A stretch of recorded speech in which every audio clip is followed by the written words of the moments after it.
Hello everyone! So for today's video, magluto ko og maha blanca. So mo siya ang ingredients nga atong gikinahanglan. Una natay 1 cup of water diri. So diri nato i-dissolve ang ato ang 200 grams nga cornstarch. So tarungon na siya og mix atin nga mawala iyang tibok-ol hangtod nga maingon ani na dayon ang iyang consistency. So pwede na siya ato lang siyang i-set aside.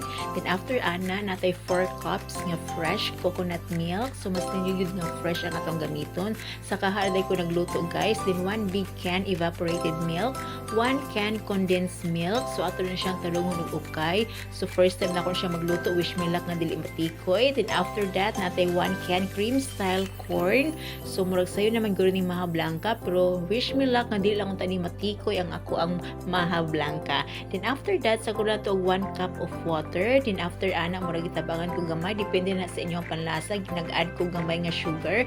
Then after ana kung okay na siya nga atong mixture kay aton dahil na siyang itakang. So hini lang yapon atong gamiton nga kayo ani. So di lang kay nato pakusgan. Then consistent na siya sa atong pag-ukay. Then kumubukal na hinay-hinay na lunod ang ato ang gikutaw nga cornstarch sa 1 cup of water.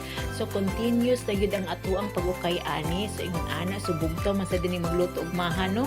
So first time gid nako kay kalumpo ko nag-ukay-ukay hangtod nilamos na sa luyo na nako natarong. Hangtod nga kung mo thick na ang iyahang mixture. So kung ingon ani na siya kay padayon na gyud ta sa pag-ukay. So kung ingon ani na so padayon lang yapon sa pag-ukay kadugay mahuman og ukay oy. So bugtag gyud siya ginukaya guys. So grabe gyud ay. So hantod nga ingon ani siya so pwede na siya ready na siya nato ibutang sa ato ang sudlanan. So tarang luto na atong maha blanca. So ato na siyang dalon og butang dirihan para mintras init pa siya dili siya mo dali buga mutibugol.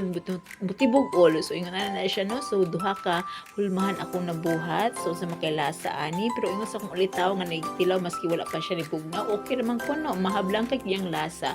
Then para mabalance ang iyang katamison so butangan sa nako og cheese. So mas labi migud nga naay cheese kay mo balance sa iyang kaparaton og iyang katamison sa atong maha blanca. So thank you so much for watching.